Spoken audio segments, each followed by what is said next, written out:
Jika lagi nge-zoom ya. Kok ada suaranya ya? Coba call device deh, kan ada call device. Bentar. Habis telepon ya, Pak? Habis nerima telepon.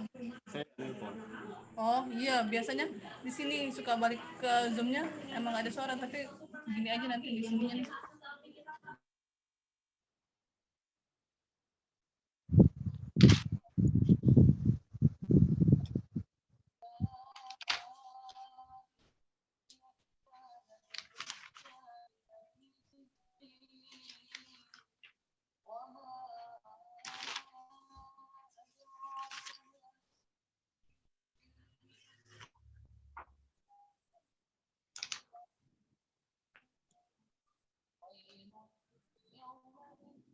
Kalau ini sih bapak ngomong nanti kedengeran. Pada sononya. Ini udah pol ini kan?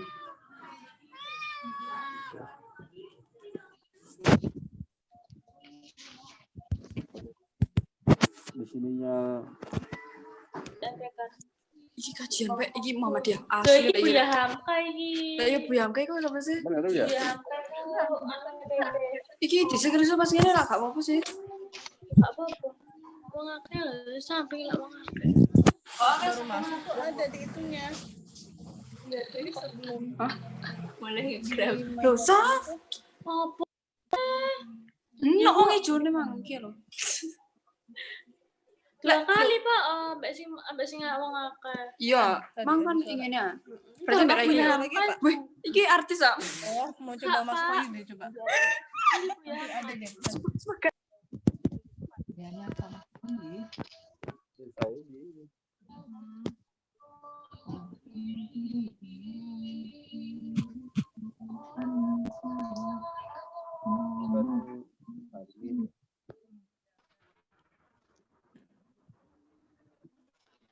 Bismillahirrahmanirrahim. Assalamualaikum warahmatullahi wabarakatuh.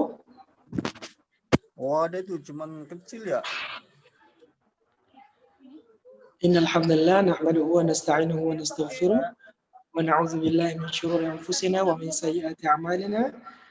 May yahdihillahu fala mudilla lahu wa may yudlil fala hadiya lahu. Wa asyhadu an la ilaha illallah wahdahu la syarika lahu wa asyhadu anna Muhammadan 'abduhu wa rasuluhu amma ba'd.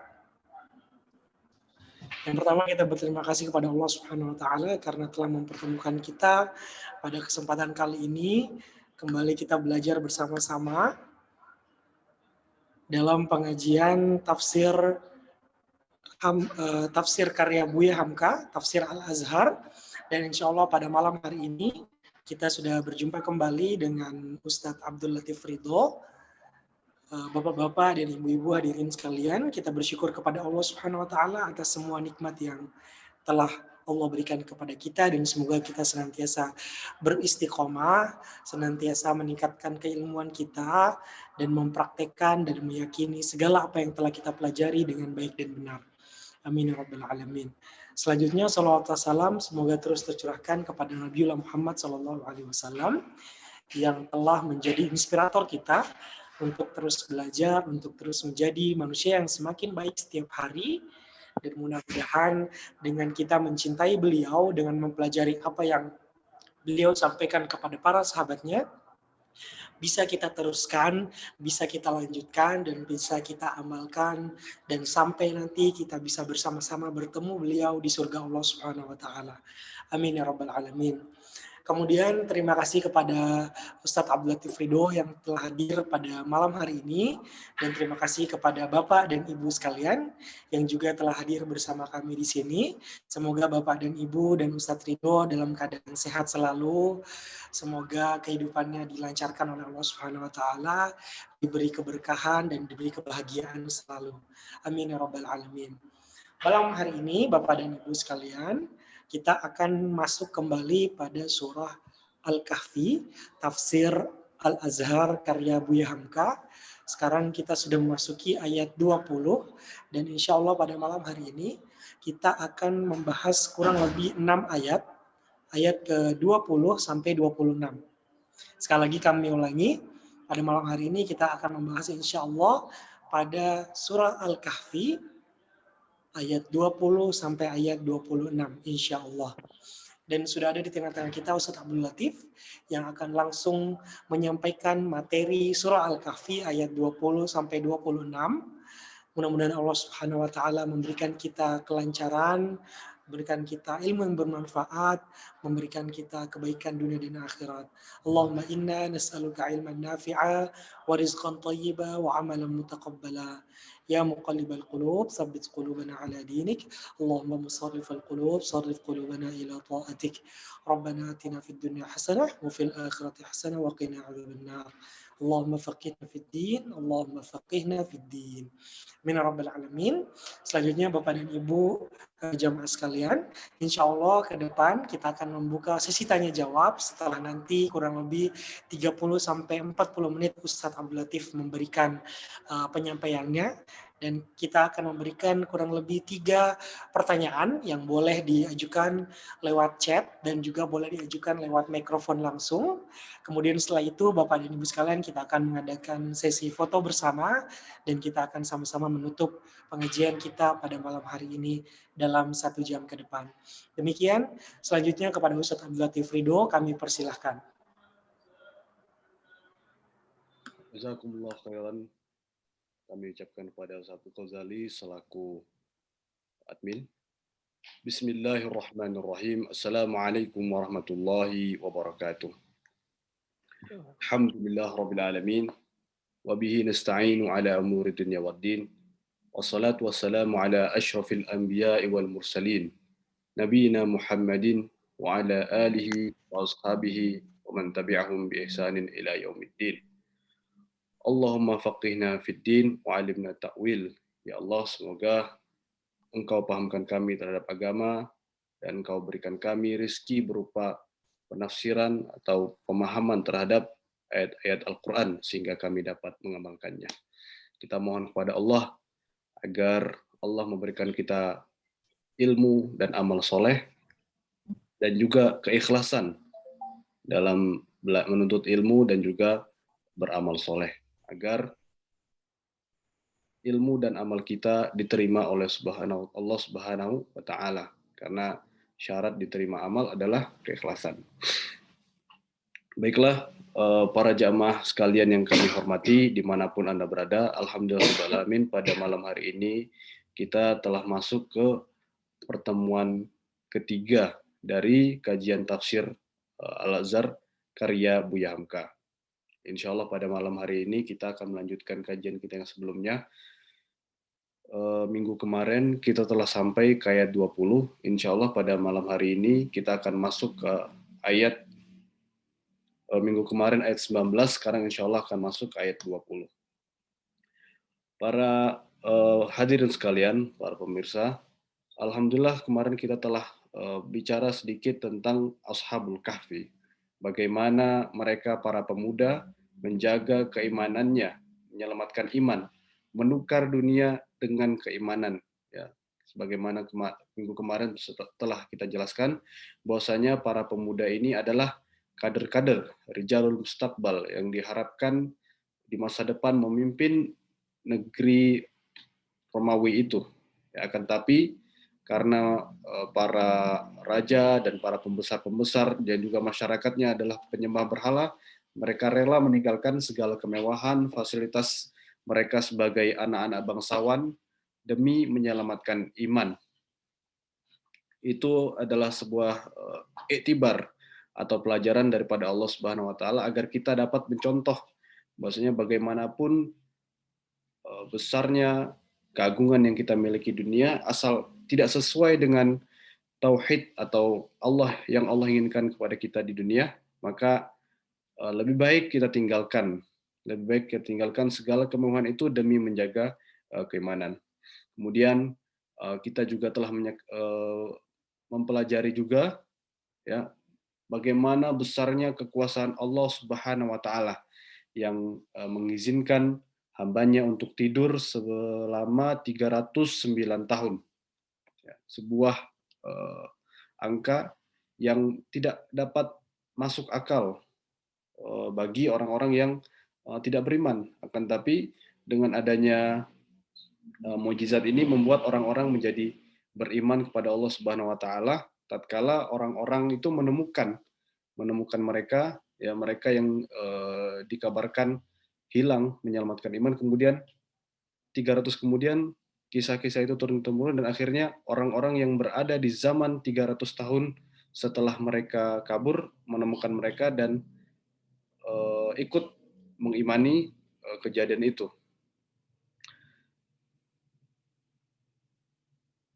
Insya Allah kita akan mulai masuk ke ayat 20. Saya akan share screen supaya para pemirsa sekalian bisa ikut membaca ayatnya dan juga terjemahannya.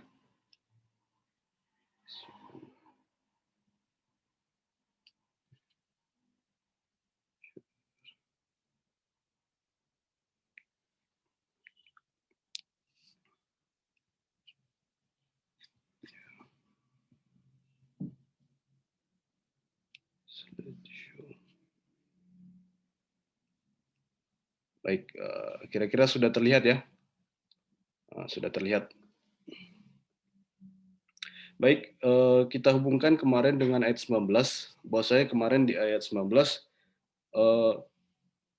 salah satu dari mereka, ya, ketika mereka terbangun setelah tidur sekian lama, maka mereka, para pemuda-pemuda itu yang tertidur di dalam kahfi itu, mengutus salah seorang dari mereka untuk pergi ke kota dan mencari azka atau aman, yakni makanan yang baik.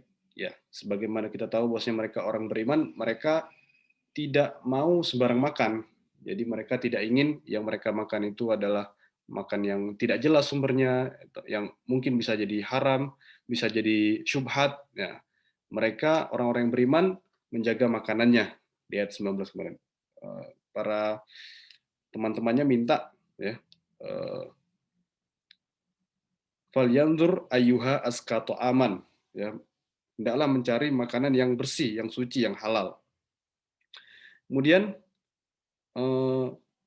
diperingatkan oleh salah satu dari mereka, wal yatalattof, hendaklah berlemah lembut atau berhati-hati agar jangan sampai ketahuan. Nah, kemudian masuklah kita ke ayat 20 ini. Kenapa harus berhati-hati? Kata Allah Subhanahu wa taala dalam ayat 20, A'udzubillahi minasyaitonirrajim. Innahum iyadharu 'alaikum. Sesungguhnya jika mereka mengetahui tempatmu, ya, mereka sedang bersembunyi. Nah, kemudian salah satu dari mereka mengatakan, kalau mereka tahu tempatmu, yarjumukum au yu'idukum fi millatihim walan tuflihu idzan abada.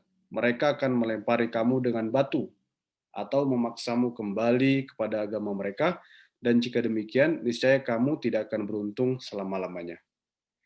Nah, baiklah para pemirsa sekalian, terjemahan yang di sini yang saya bacakan barusan adalah terjemahan dari Departemen Agama dengan susunan kalimat dan bahasa yang lebih mudah dipahami.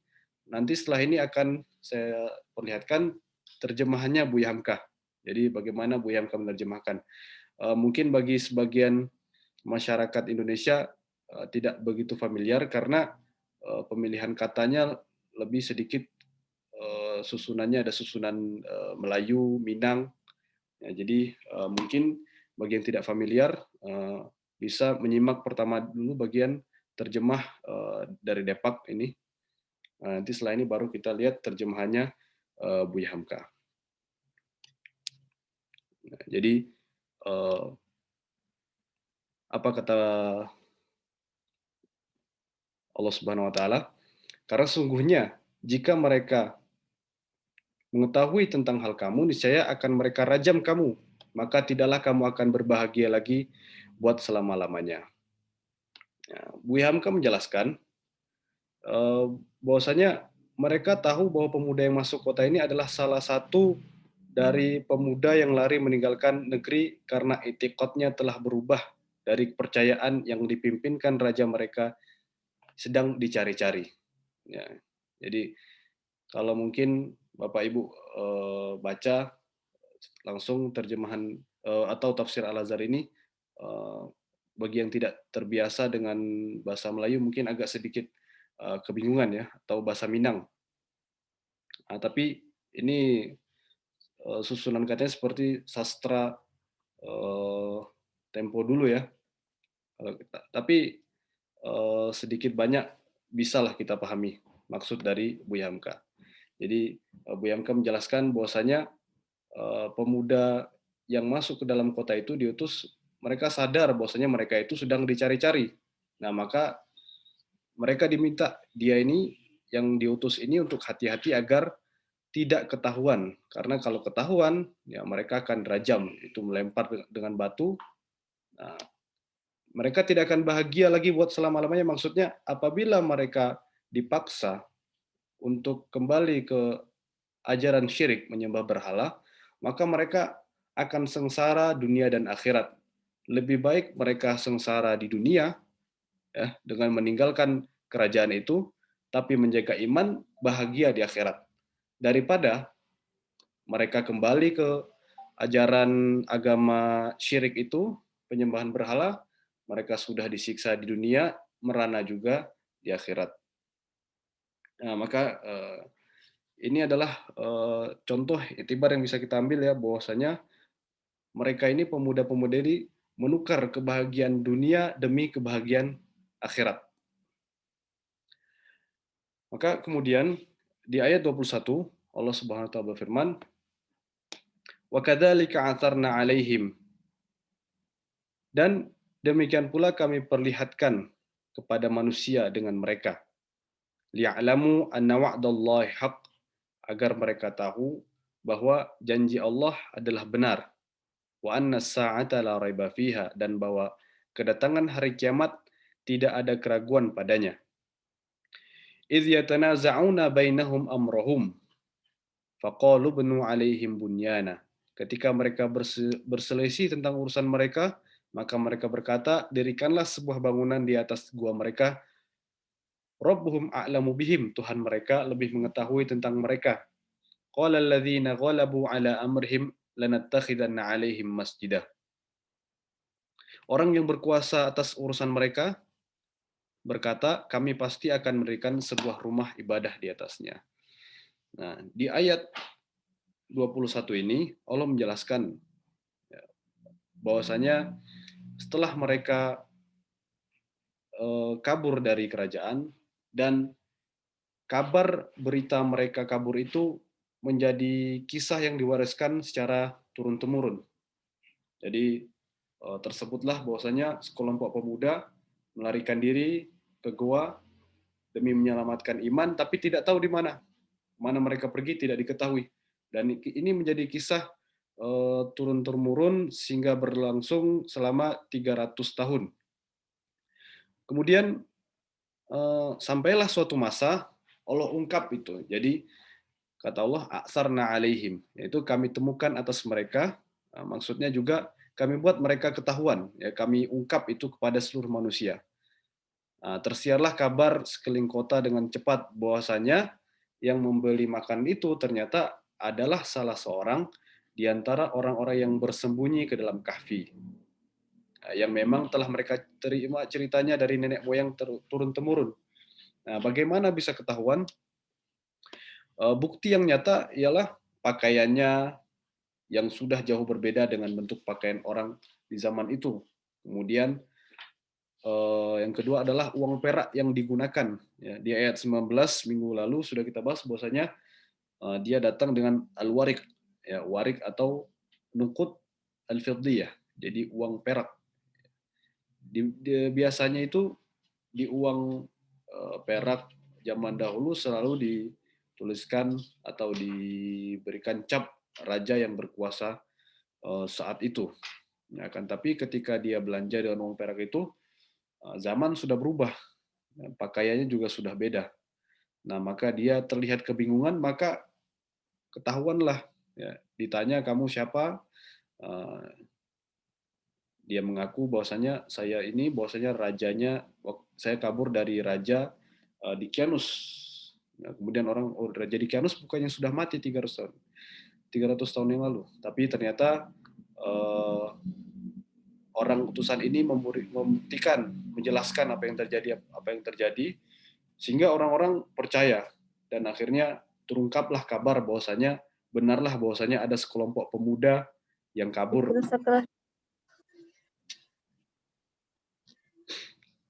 Nah, kemudian di bagian selanjutnya Allah Subhanahu wa taala berfirman, "Liya'lamu anna wa'dallahi haqq", supaya tahulah mereka bahwa janji Allah itu adalah benar dan bahwa saat itu tidaklah diragukan lagi tentang adanya.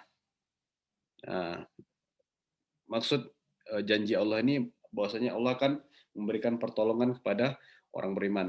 Nah, dan ini adalah menjadi hujah atau argumen kepada perdebatan yang sedang terjadi saat itu, bahwasanya di zaman itu ya setelah 300 tahun mereka kabur, raja dan masyarakat telah beriman, ya telah beriman kepada Allah SWT, akan tetapi terdapat perdebatan. Ya, ini sebagian ya ada yang mengingkari akan adanya hari kiamat dan ada yang beriman tetap. Nah, yang mengingkari itu mengatakan bahwasanya yang hidup kembali itu hanya roh. Maksudnya mengingkari kebangkitan jasad ya. Nggak mungkin jasad bisa hidup lagi, sudah hancur seperti perkataan orang-orang musyrik di Mekah. Jadi ketika badan sudah hancur, bagaimana mungkin badan akan dihidupkan kembali? Sudah jadi tulang benulang, bagaimana mungkin akan dibangkitkan kembali? Dan ini juga orang-orang dengan filsafat materialisme ya pandangannya sama. Jadi mater atau zat ya ketika sudah menyatu dengan tanah ya bagaimana bisa menyatu kembali? Bisa jadi bahkan zat yang ada dalam tubuh kita ini adalah zat yang ada dalam tubuh orang lain beratus-ratus tahun lalu. Jadi ketika dia mati kemudian zatnya tumbuh, berpindah kepada tumbuhan, kemudian dimakan jadi daging, berpindah zatnya. Nah, itu orang-orang dengan filsafat materialisme. Jadi mengatakan tidak mungkin. Berarti yang mungkin itu hanya roh saja, tubuh tidak. Nah, ketika penduduk atau pemuda ini ketahuan bahwasanya mereka masih hidup, nah ini menjadi argumentasi bahwasanya yang akan dibangkitkan itu, hari kebangkitan itu adalah roh dan juga jasad. Nah, buktinya mereka ini yang harusnya normalnya mereka sudah mati ya. Ketika 300 tahun itu mereka harusnya sudah mati, tapi Allah menjaga tubuh mereka. Nah, kalau Allah bisa menjaga tubuh mereka dalam 300 tahun, berarti Allah juga lebih mampu lagi untuk sekedar membangkitkan. Nah, dan orang-orang yang tidak percaya pada hari kebangkitan, salah satu argumen untuk membantahnya juga mengatakan, ya kita katakan bahwasanya dulu kita tidak ada, ya. Dulu kita nggak ada. 100 tahun lalu kita tidak ada. 100 tahun lagi kita juga tidak ada. Kemudian ganti masyarakat yang lain. Nah, menciptakan kita dari tiada menjadi ada, Allah Maha Kuasa, terlebih lagi hanya sekedar membangkitkan yang pernah ada. Ya. Tentu Allah lebih mudah lagi bagi Allah untuk melakukan itu. Nah, maka bagian ini wa anna wa'dallahi haq, bahwasanya janji Allah itu benar dan bahwa saat itu tidaklah diragukan lagi tentang adanya. Anna sa'ata la raiba fiha, bahwasanya hari kiamat, hari kebangkitan tidak ada keraguan padanya. Nah, sebagai orang yang beriman, tentu kita percaya sepenuh hati, ya, yakin betul bahwasanya kita suatu hari nanti akan mati dan suatu hari nanti kita akan dibangkitkan kembali. Maka kita mohon kepada Allah agar kita hidup dengan kalimat la ilaha illallah, mati juga dengan kalimat la ilaha illallah, dan juga nanti semoga kita dibangkitkan kembali menghadap Allah dengan kalimat la ilaha illallah. Baik, kita lanjut ke bagian selanjutnya. Nih. idh yatanaza'una bainahum. Ingatlah tatkala mereka berbantah-bantahan di antara mereka. Lalu mereka berkata, dirikan di atas mereka itu satu bangunan. Nah, jadi dikisahkan bahwasanya ketika utusan Ashabul Kahfi tadi kembali kepada gua mereka, diikuti oleh sekelompok masyarakat, dan raja yang mengetahui itu juga datang kepada mereka. Akan tetapi ketika mereka telah ditemui oleh masyarakat, kemudian ada yang mengatakan seketika itu juga ajal mereka tiba. Jadi setelah utusan itu kembali ke Kahfi dan bertemu teman-temannya, mereka meninggal semuanya. Ada juga yang mengatakan bahwasanya mereka setelah menyambut, mereka masuk lagi ke dalam untuk tidur, melanjutkan tidur, dan ternyata meninggal semuanya. Nah, kemudian mereka berbantah-bantahan, saling berdebat untuk apa? Sekelompok menginginkan, dirikanlah di atas mereka itu satu bangunan. Nah, bangunan itu gunanya agar menjadi peringatan, agar menjadi penghalang agar mereka tidak diganggu-ganggu lagi. Dianggap sudah selesai perkara mereka. Mereka sudah selesai menjaga keimanan selama hidup, dan sekarang mereka urusannya ketika setelah mati dengan Allah. Nah, maka nggak usah kita usik-usik lagi. Kemudian sedangkan orang-orang yang berkuasa, maksudnya orang-orang yang menjadi penguasa, ya, pemimpin-pemimpin atau menteri-menteri, mengatakan mereka sesungguhnya akan kita adakan di atas mereka satu masjid. Qala alladziina qalabu ala amrihim lanattakhidanna 'alaihim masjidah. Kita akan benar-benar bikin di atasnya itu masjid. Nah, jadi ada dua kelompok di sini. Yang pertama bikin bangunan aja, ya, agar menjadi penghalang, ya, untuk mereka supaya ketika sudah meninggal ya sudah, ya, jadi tanda saja. Sedangkan orang-orang penguasa, ya, yang berkuasa, alladzina ghalabu ala amrihim, katanya lanattakhidanna 'alaihim masjidah. Kita pengen di atasnya ada masjid. Nah, menurut Ibnu Jarir dalam tafsirnya, tafsir At-Tabari, ya, orang-orang yang meminta ditutup saja pintu gua itu dan didirikan satu bangunan biasa, itu tanda adalah orang yang menganut paham tauhid. Nah, sedangkan orang yang hendak menjadikan masjid tempat beribadat adalah yang masih musyrik. Jadi sebagian masih ada ternyata di antara para penguasa yang masih musyrik. Nah, kata Buya Hamka, mungkin yang menyebabkan Ibnu Jarir menafsirkan demikian, ada sabda Nabi yang tegas. Dan Nabi SAW katanya, la'anallahu al-yahud wa nasara ittakhadha qubur anbiya'ihim masajid. Jadi Allah melaknat orang-orang Yahudi dan Nasrani karena menjadikan kubur nabi-nabi mereka masjid. Nah, maka Ibnu Jarir menyimpulkan bahwasanya orang-orang yang ingin menjadikan kuburan-kuburan itu di atasnya dibangun masjid, ya, sebagaimana tadi dijelaskan kan, bahwasanya gua itu telah menjadi kuburan, jadi mereka meninggal dalam itu. Nah, sebagian pengen ditutup saja, dikasih bangunan untuk ditutup, sebagian pengen dibangun masjid. Nah, dari hadis Nabi bahwasanya orang Yahudi menjadikan kubur-kubur nabi mereka dan orang-orang soleh itu menjadi masjid. Nah, Ibnu Jarir menyimpulkan bahwasanya mereka adalah orang-orang Yahudi dan Nasrani, ya, yang masih musyrik.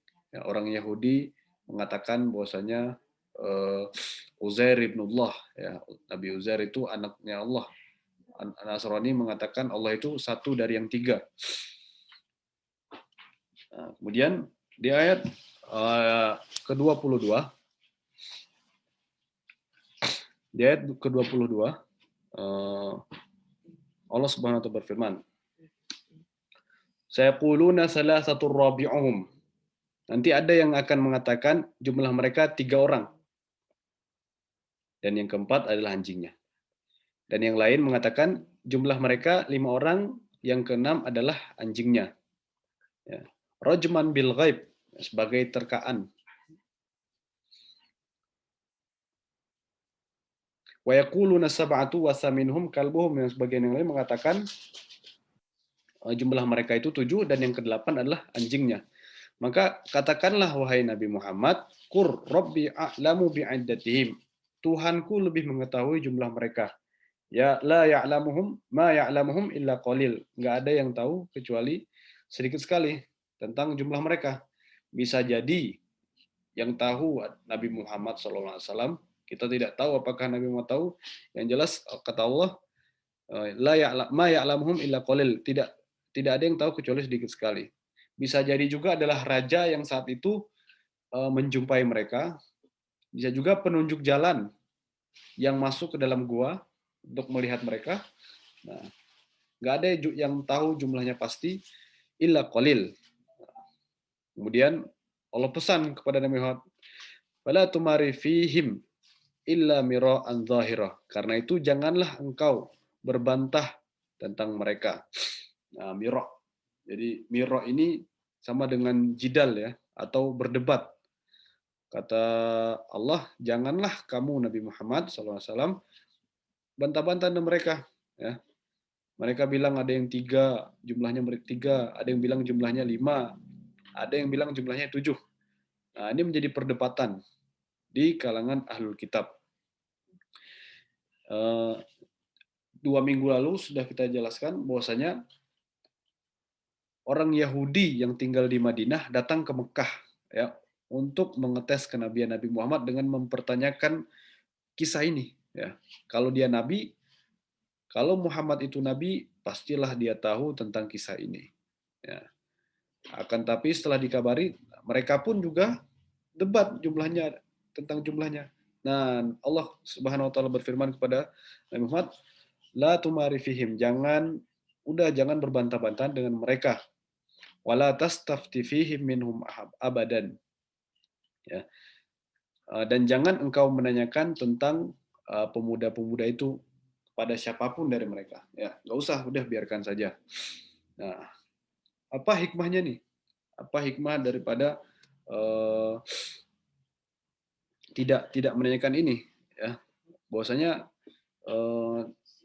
kita mengambil ibrah, bahwasanya kita tidak mengurusi perkara-perkara yang remeh ya.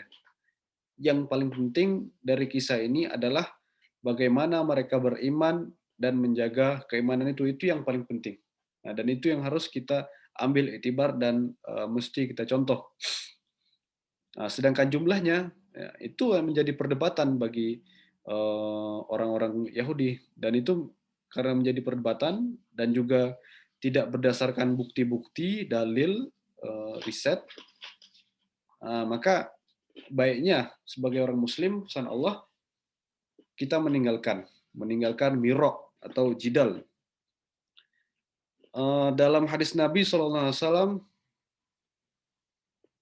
beliau bersabda bahwasanya ana za'im bi baitin fi rabdil jannah liman tarakal mira walau kana muhiqqan. Kata Nabi SAW, aku adalah pemimpin di sebuah rumah di tepi surga yang meninggalkan perdebatan walaupun dia benar. Nah, inilah faedah dari keutamaan, fadilah dari meninggalkan perdebatan. Maka ini mesti kita contoh ya, adab ini. Ya, adab untuk tidak suka berdebat. Ya, di mana debat ini juga salah satu mafsadahnya adalah membuat hati menjadi keras. Nah, kemudian ayat 23 Allah berfirman, wala taqulanna li syai'in inni fa'ilun dzalika ghadan. Jangan sekali-kali engkau mengatakan terhadap sesuatu, aku pasti melakukan itu besok pagi. Ya. Buya Hamka dalam tafsirnya meriwayatkan kisah Nabi Sulaiman ya, yang sahih dikisahkan oleh Nabi Muhammad SAW, bahwasanya Nabi Sulaiman suatu ketika menggauli istri-istrinya dan mengatakan nanti tiap istri akan lahir satu putra yang menjadi mujahid fisabilillah. Akan tapi Nabi Sulaiman lupa mengatakan insya Allah, maka nggak ada yang jadi anak yang Nabi Sulaiman gauli dari istri beliau. Dan ini juga peringatan kepada Nabi Muhammad waktu itu, tatkala Nabi Muhammad SAW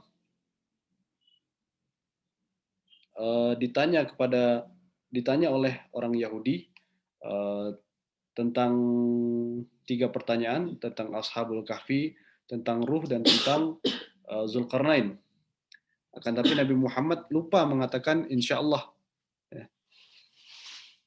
Ayat 24-nya kelanjutannya, kalau kita sambung ya, la taqulanna li syai'in fa'ilun dzalika qadan illa ayasha Allah. Jangan engkau mengatakan terhadap sesuatu, aku pasti melakukan besok pagi.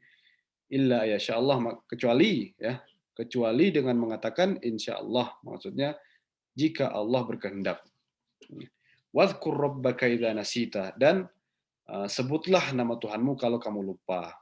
Nah, ini juga pendidikan, tarbiyah dari Tuhan kita. Jadi Allah Subhanahu wa taala sebagai Tuhan yang Maha Pengasih kepada hambanya dan juga Maha Penyayang, juga pendidik hamba-hambanya. Jadi kalau kita lupa, wadhkur rabbaka idza nasita. Ingatlah Allah apabila engkau lupa.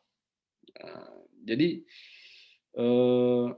nanti di akhir surat Al-Kahfi nanti kita temui tentang muridnya Nabi Musa yang lupa. Katanya wama ansanihu illa syaitan. Katanya tidaklah yang membuat aku lupa kecuali setan. Nah, jadi yang membuat kita lupa itu adalah setan. Nah, apabila kita lupa, di ayat ini ayat 24 kata Allah, ingatlah Tuhanmu. Jadi apabila kita lupa, kembali kepada mengingat Allah. Wakul, dan katakanlah, asa ayyahdiani rabbi liaqraba min hadza rasyada. Mudah-mudahan Tuhanku akan memberikanku petunjuk padaku agar aku yang lebih dekat kebenarannya daripada ini. Agar Tuhanku memberikanku petunjuk, maksudnya.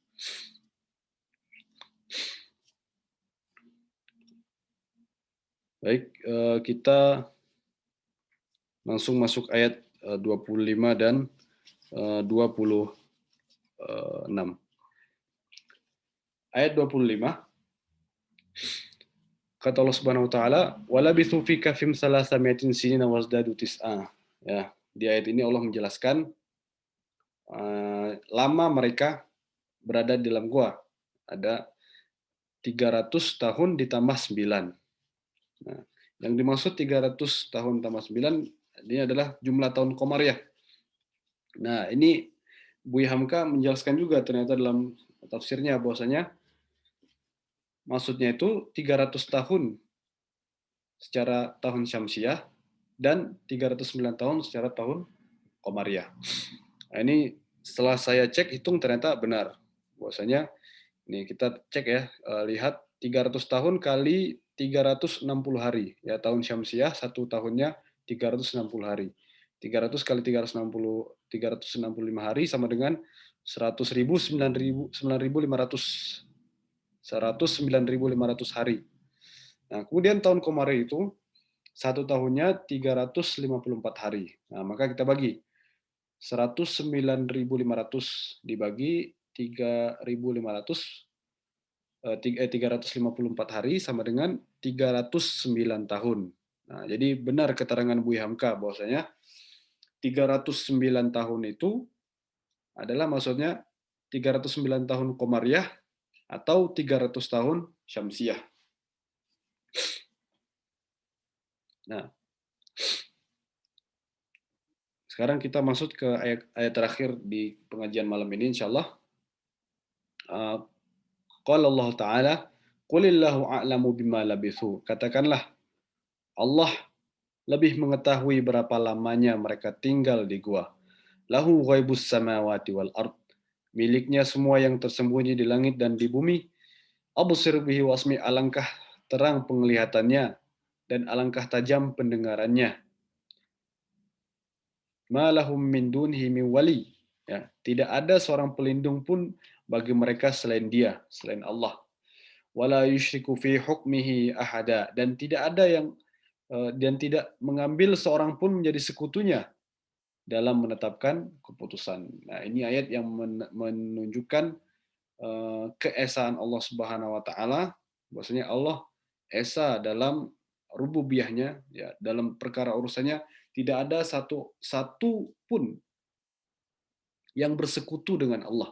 Jadi tidak ada yang menolong Allah dalam mengatur dunia ini. Para malaikat itu hanya menjalankan perintah Allah. Ya. Para malaikat yang menjalankan tugas-tugas Allah, nah, mereka hanya menjalankan. Tanpa malaikat pun sebenarnya Allah bisa. Tidak ada satu sekutu pun dalam menetapkan keputusan Allah Subhanahu wa taala. Maka karena Allah esa dalam keagungan rububiyahnya, maka tidak ada yang patut disembah kecuali hanya Allah Subhanahu wa taala. Ya, kemudian ini di akhir ada sedikit catatan dari Buya Hamka ya, tentang Ashabul Kahfi. Nah, kata Buya Hamka, tidak ada perlunya memperpanjang kaji tentang berapa orang mereka itu. Ya, 3 berempat dengan anjing kah, 5 berenam dengan anjing kah, atau 7 dan ke-8 ialah anjing. Sebab maksud ayat diturunkan bukan buat memperhitungkan banyak orang, melainkan guna mengambil perbandingan betapa kuat imannya pemuda-pemuda itu. Ya, tadi sudah kita ingatkan poin ini ya. Kemudian secara susunan ayat Al-Kahfi dan intisarinya memberi didikan kepada kita menerima suatu berita. Hendaklah terima dengan akal yang cerdas sehingga agama tidak bercampur dengan dongeng-dongeng. Ya, perlu kita ketahui bahwasanya kisah-kisah detail dari Ashabul Kahfi ini datang dari Israiliyat, yakni kisah-kisah yang datang dari ahlu kitab. Ya, seperti ada yang meriwayatkan nama-namanya ini dalam tafsir Al-Azhar, ya, Buya Hamka mengatakan ini ditulis untuk melengkapkan saja, tapi bukan untuk kita percayai. Ya, ada namanya, ada 7 orang. Ya. Pertama Yamliha, Ashabul Kahfi yang pertama. Kemudian Martunus, ada Kastunus, ada Berirunus, ada Danimus, ada Yatubus, kemudian Kalus, dan kemudian ada yang menambahkan Maksalamina. Nah, ini semua kabar dari ahlul kitab. Dan Ibnu Taimiyah ya, dalam muqaddimah tafsir Al-Azhar ini, Buya Hamka menjelaskan pendapat ilmu Ibnu Taimiyah tentang Israiliyat, ya, kabar-kabar yang datang dari ahlu kitab. Jadi ada 3. Yang pertama yang sesuai, yang kedua yang bertentangan, dan ketiga tidak sesuai dan tidak bertentangan. Yang sesuai maka tidak perlu kita ambil, ya. Maksudnya kita ambil. Yang tidak sesuai tidak kita ambil, kita tolak. Adapun yang tidak sesuai atau kabar yang tidak sesuai dan tidak bertentangan, maksudnya tidak jelas, ya. Ini entah benar entah tidak kabar dari Bani Israel, seperti jumlah, seperti nama-nama ini, maka kita dengar saja, ya, tapi tidak perlu kita percaya. Nah, itu poin kedua, catatan Buya Hamka. Kemudian catatan terakhir dari Buya Hamka, meskipun di dalam Al-Quran tidak disebutkan di mana letaknya kahfi itu, ahli tafsir masih saja mencari-cari di mana letaknya. Salah satu keterangan dari Ibn Abbas, konon letak gua itu adalah dekat negeri Ailah. Negeri Ailah ini Palestina sekarang. Jadi Ailah itu dulu namanya, wilayah itu namanya Palestina. Wilayah Palestina itu dulu namanya negeri Ailah. Nah, jadi di tafsir Buya Hamka ini, ya, Buya Hamka kasih catatan tentang perdebatan para ulama tentang lokasinya tuh, lokasinya di mana. Nah, dan ini pun ternyata ujungnya tetap sama. Jadi tidaklah penting di mana lokasinya. Yang penting bagi kita adalah bagaimana pemuda-pemuda itu menjaga keimanannya, ya, menyelamatkan iman, dan itu yang menjadi iktibar atau ibrah bagi kita untuk kita contoh dan teladani. Mungkin itulah pengajian kita pada malam hari ini.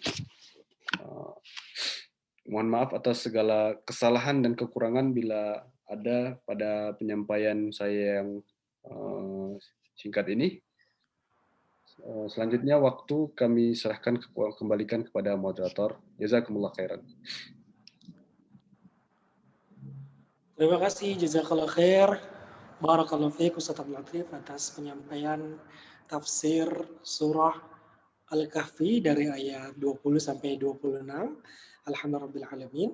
Semoga kita bisa mendapatkan ilmu yang bermanfaat, kita semakin memiliki ilmu yang lebih komprehensif, dan mudah-mudahan Bapak Ibu sekalian bisa mengamalkan dan mendapatkan hikmah-hikmah, mempraktekkan apa yang diamalkan dalam kehidupan sehari-hari.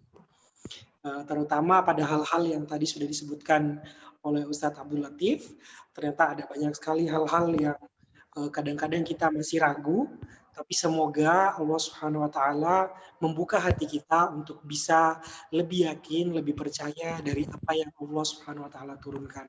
Walaupun hal tersebut terkesan gaib, tidak masuk akal, tapi seperti itulah keimanan kita diuji, salah satunya dengan mengimani apa yang menjadi mukjizat atau sesuatu yang kadang-kadang tidak masuk dalam akal pikiran kita. Semoga keimanan kita senantiasa sempurna dari hari ke hari, dan mudah-mudahan Bapak dan Ibu sekalian diberikan taufik dan hidayah oleh Allah Subhanahu wa Ta'ala untuk senantiasa belajar dan meningkatkan keilmuan masing-masing. Amin ya rabbal alamin. Selanjutnya kita akan membuka pertanyaan dari Bapak dan Ibu sekalian. Sudah ada satu pertanyaan di chat, dan mungkin kita akan membuka dua pertanyaan dengan mengaktifkan mikrofon langsung. Bapak Ibu yang ingin bertanya silakan mengangkat tangan. Tapi kita pergi dulu ke pertanyaan yang pertama dari Bapak Muhammad Abdul Rauf. Bertanya kepada Ustadz Abdul Latif, apa hikmah yang paling pokok dari ayat-ayat dari surah Al-Kahfi yang kita dapatkan ini dan kita dapat jadikan sebagai pelajaran kita? Mungkin bisa dirinci jadi, kalau Ustadz Abdul Latif sendiri mungkin melihatnya bagaimana 3 pelajaran hidup terpenting dari surat Al-Kahfi ini. Silakan Ustadz. Ya, jazakumullah khairan Bapak Muhammad Abdul Rauf ya atas pertanyaannya. Ya, ini yang paling penting ya, mencari hikmahnya yang paling pokok. Ini pertanyaan penting ya. Karena mencari hikmah itu berarti ya kita berniat untuk mengamalkannya. Ya. Jadi hikmah yang paling utama ya tadi mungkin sudah kita sampaikan bahwasanya ini menjadi pelajaran bagi kita untuk mengambil ibrah bagaimana Ashabul Kahfi itu menjaga keimanannya, ya, menyelamatkan iman, menukar kemewahan dunia ini menjaga iman. Nah, maka apabila ujian ini datang kepada kita, misalkan kita mempunyai kedudukan, ya harta segala macam, tapi kita dipaksa untuk meninggalkan iman. Ya. Pilih mana? Pilih beriman kepada Allah SWT, menjaga tauhid, tapi kita tinggalkan semua itu, atau kita tetap jaga kedudukan, harta, ya, tahta, tapi kita disuruh meninggalkan iman. Nah, ini pertanyaan yang perlu kita pertanyakan kembali kepada diri kita masing-masing ya. Apakah kita mampu menjadi seperti Ashabul Kahfi? Nah, kalau kita orang biasa, maksudnya tidak punya harta, tidak punya tahta, mungkin mudah saja untuk menjalankan iman karena tidak ada yang dikorbankan. Nah, akan tapi Ashabul Kahfi ini ya adalah para pemuda-pemuda, anak-anak bangsawan yang diharapkan menjadi pembesar di masa depan.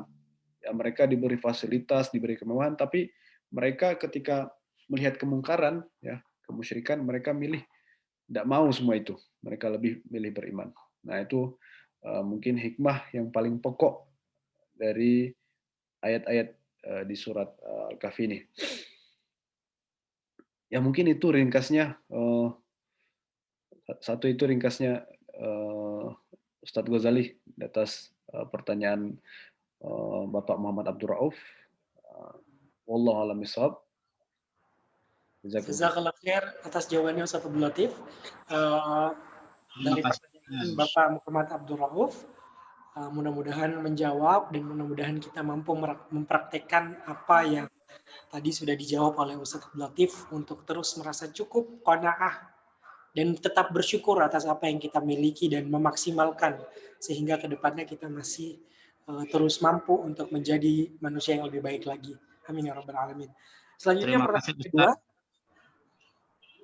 Ya, sama. Ya, silakan Bapak Muhammad Abdul Rauf. Silakan Bapak. Terima kasih Pak jawabannya Pak. Oh ya Pak. Ya, terima kasih kembali Bapak Muhammad Abdul Rauf atas pertanyaannya.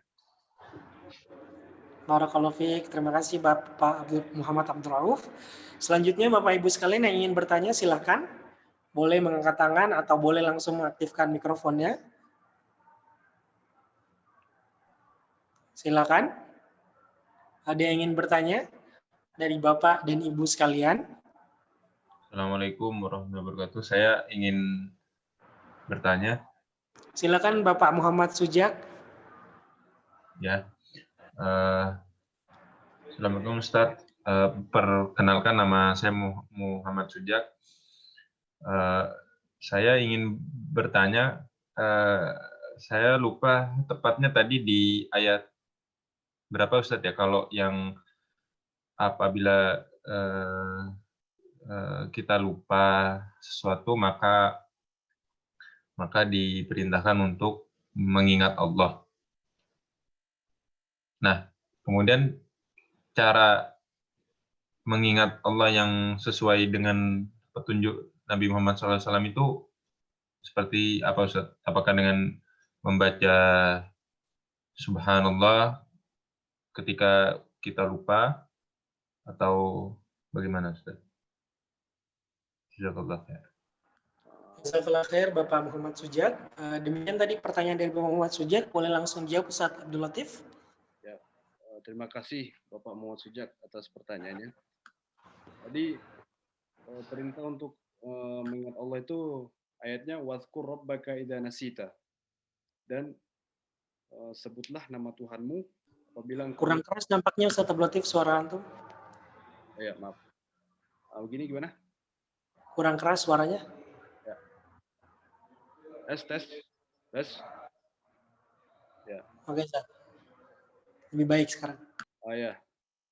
Syukran. Terima kasih Ustaz Muhammad Sujak atas pertanyaannya. Waalaikumsalam warahmatullahi wabarakatuh.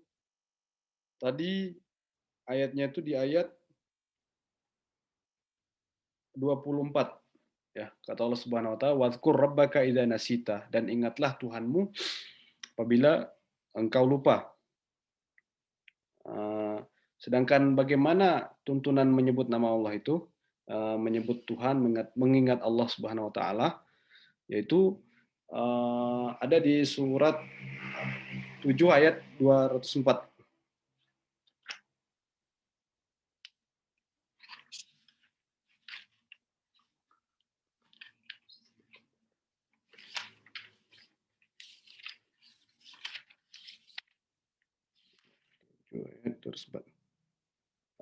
Maaf, surat 7 ayat 205. Ya. Kata Allah Subhanahu wa taala, "Wadhkur rabbaka fi nafsika tadarruan wa khifatan wa dunal jahri minal qawli bil ghuduwi wal asal wa la takum minal ghafilin." Sebentar saya carikan terjemahannya.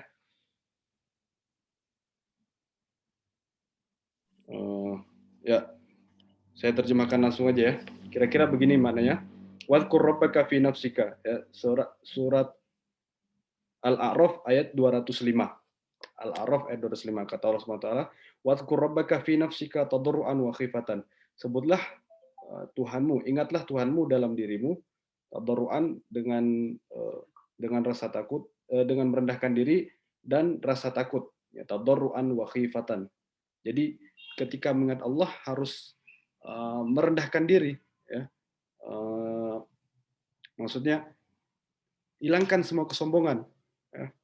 Menghadap Allah jangan sombong, menghadap yang maha kuasa coba semua kebanggaan itu dihilangkan dari dalam diri. Wa khifatan, dengan rasa takut, ya. Wadunal jahri minal qauli bil ghudu wal asal, dan tidak perlu mengeraskan suara, Jadi tidak, kata Allah, dunal jahri.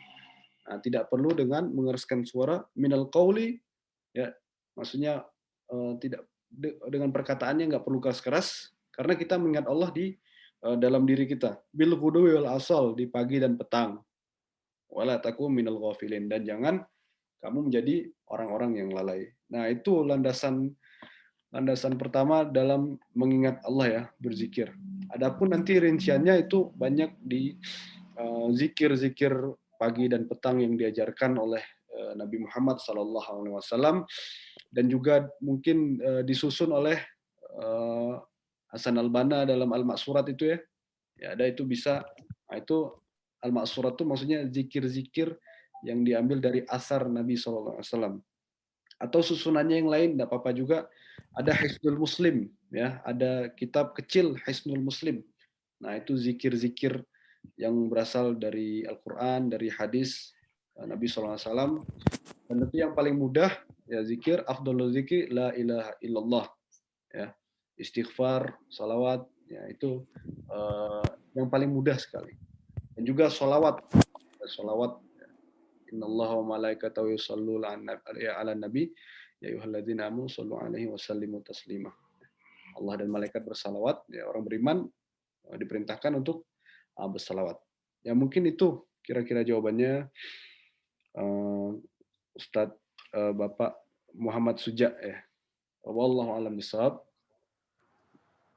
Jazakallah khair atas jawabannya Ustadz Abdul Latif, dan terima kasih banyak juga jazakallah khair untuk Bapak Suja atas pertanyaan yang telah disampaikan. Jazakumullah khairan.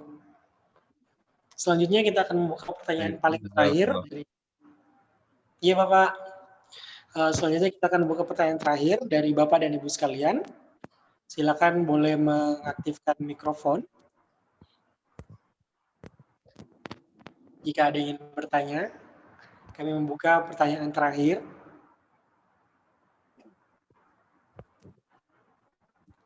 Silakan. Ada? Assalamualaikum. Waalaikumsalam warahmatullahi wabarakatuh. Ya. Dari siapa ini? Kami dari Pangestu, Pak. Mohon maaf, Pak, suaranya kurang saya dengar. Dari Pangestu. Oh, dari Pak Pangestu. Oh, iya. Bapak Pangestu Casmito. Ya, silakan Bapak. Saya mau bertanya, Pak. Karena saya tidak tahu ya, Pak.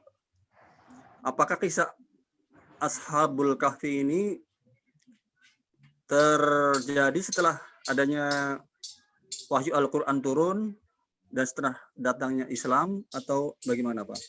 Demikian pertanyaan saya. Wassalamualaikum warahmatullahi wabarakatuh. Waalaikumsalam warahmatullahi wabarakatuh. Terima kasih Bapak Pangestu Casmito atas pertanyaannya. Silakan Ustadz Abdul Latif dari Bapak Pangestu Casmito. Ya, jazakumullah khairan Bapak Pangestu atas pertanyaannya ya. Ya, asbabun nuzul surat Al-Kahfi ini adalah pertanyaan dari orang Yahudi untuk mengetes Nabi Muhammad SAW. Jadi Ahlul Kitab, baik dari Yahudi dan Nasrani, memiliki riwayat ya tentang sekelompok pemuda yang melarikan diri demi menyelamatkan iman mereka. Nah, riwayat ini turun-temurun di Bani Israel, baik itu dari agama Yahudi ataupun agama Nasrani. Ya, riwayatnya turun-temurun. Kemudian Nabi Muhammad SAW, orang yang diutus di tengah-tengah gurun, ya, diutus di tengah-tengah gurun yang bukan berasal dari Bani Israel, karena Nabi Muhammad SAW berasal dari Bani Ismail. Ya, orang-orang Yahudi ini ingin mengetes Nabi. Kalau benar Nabi Muhammad SAW adalah beneran Nabi, betulan Nabi, pasti dia tahu tentang kisah ini melalui wahyu yang Allah berikan kepada Nabi Muhammad SAW. Nah, maka kisah ini terjadi jauh sebelum diutusnya Nabi Muhammad SAW. Nah, sebagian mengatakan bahwasanya kisah ini before Christ ya, BC, sebelum Yesus maksudnya sebelum Nabi Isa. Karena orang Yahudi tahu. Sebagian yang lain mengatakan bahwasanya ini tahun 200-an. Raja Dikianus itu tahun 200 Masehi. Ala kulihal, wallahu alam, mana yang tepat, yang jelas bahwasanya ini terjadi jauh sebelum Nabi Muhammad SAW. Dan orang Yahudi dari Madinah itu bertanya kepada Nabi untuk menguji kenabian Nabi Muhammad SAW. Demikian jawabannya Bapak Pangestu. Terima kasih atas pertanyaannya. Wassalamualaikum ala nabiyina Muhammad wa ala alihi wasallam. Astagfirullahaladzim. Jazakumullah khair, terima kasih untuk Ustadz Abdul Latif atas jawabannya. Dan jazakallah khair, terima kasih untuk Bapak Pangestu Casmito untuk pertanyaan yang telah diberikan. Semoga jawaban-jawaban yang diberikan oleh Ustadz Abdul Latif tadi menjawab pertanyaan dari Bapak-Bapak sekalian. Dan semoga Bapak dan Ibu sekalian kita sama-sama mampu untuk menghayati, menghadapi, mengimani, dan kemudian bisa mengamalkan dari apa yang telah kita pelajari pada malam hari ini. Amin ya rabbal alamin. Selanjutnya kami memohon izin untuk Bapak dan Ibu sekalian, sekaligus kita menunggu kurang lebih 1 menit untuk semuanya mengaktifkan kamera masing-masing. Kita juga ingin Bapak dan Ibu sekalian untuk mengabsen. Silakan mengetik nama dan asal daerahnya. Contohnya seperti ini. Saya pribadi sekarang sedang di Madinah, alhamdulillah. Silakan Bapak dan Ibu diteruskan. MC-nya sekarang lagi di Madinah, alhamdulillah. Saya sekarang di Madinah, Bapak Ibu. Insya Allah di sini sudah mulai ada pergerakan jemaah umroh, walaupun terbatas sekali. Kami berdoa kepada Allah SWT, PCM Arab Saudi berdoa, semoga Bapak dan Ibu sekalian diberikan rezeki oleh Allah untuk segera dapat menunaikan ibadah umroh dan haji. Amin ya rabbal alamin. Silakan Bapak dan Ibu untuk mengabsen. Masya Allah ada Ibu Ista di Gresik, Jawa Timur, Ibu Isna Rosyada di Gresik, Jawa Timur, ada Bapak Muhammad Suja di Korsel, Masya Allah, jazakallah khair. Kemudian ada Bapak Reni Purnama di Lampung, ada Ibu Aisyah dari Universitas Muhammadiyah Lampung, ada Bapak Ahmad Budiman di Cipayung, Jakarta Timur, ada Bapak Agus Bagianto di Bandung, ada Bapak atau Ibu ini mohon maaf, Kokom dari Bandung, kemudian Bapak Muhammad Abdul Raif dari Bandung, Ibu Kokom, ada Ibu Kokom dari Bandung, kemudian Bapak Rudi Dahlan dari Bekasi, ada Bapak Pangestu dari Ciracas Jaktim, Ibu Asni Aziz dari Makassar, Ibu atau Bapak ini, Ibu Belizen dari Universitas Lampung, kemudian Ibu Jamila dari Yogyakarta, ada Bapak Edi mungkin ya, Bapak Edi dari Cimahi, Ibu Ecin dari Bandung, Masya Allah. Jazakumullah khair atas kehadirannya semuanya. 15 detik lagi kita akan foto bersama. Silakan Bapak dan Ibu sekalian untuk mengaktifkan kameranya masing-masing dan mengambil posisi duduk terbaiknya.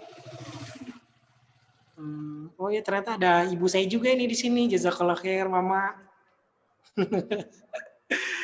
Ada ibu dan om saya juga di sini yang hadir. Ada Ibu Septini dari Sumedang.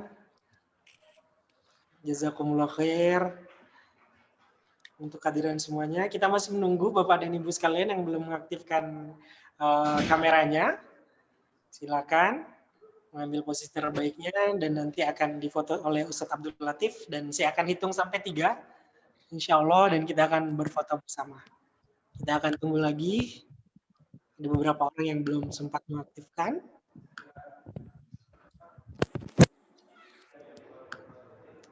Ya, kita foto ya. Oke Ustadz Abdul Latif silakan. Saya akan menghitung sampai 3, kita akan foto 2 kali. 1, 2, 3. 1 kali lagi. 1, 2, 3. Kita ulangi lagi Ustaz Abdul Latif karena baru ada yang mulai mengaktifkan kameranya. Permisi Bapak dan Ibu sekalian, kita ulangi sekali lagi, 2 kali lagi maksudnya, karena ada yang baru mengaktifkan kamera. 1, 2, 3. Sekali lagi, 1, 2, 3. Oke, terima kasih, jazakumullah khairan kepada Bapak dan Ibu sekalian. Mari kita berdoa kepada Allah Subhanahu wa taala. Semoga Allah Subhanahu wa taala memberikan kita ilmu yang bermanfaat, memberikan kita kebaikan dunia dan akhirat, memberikan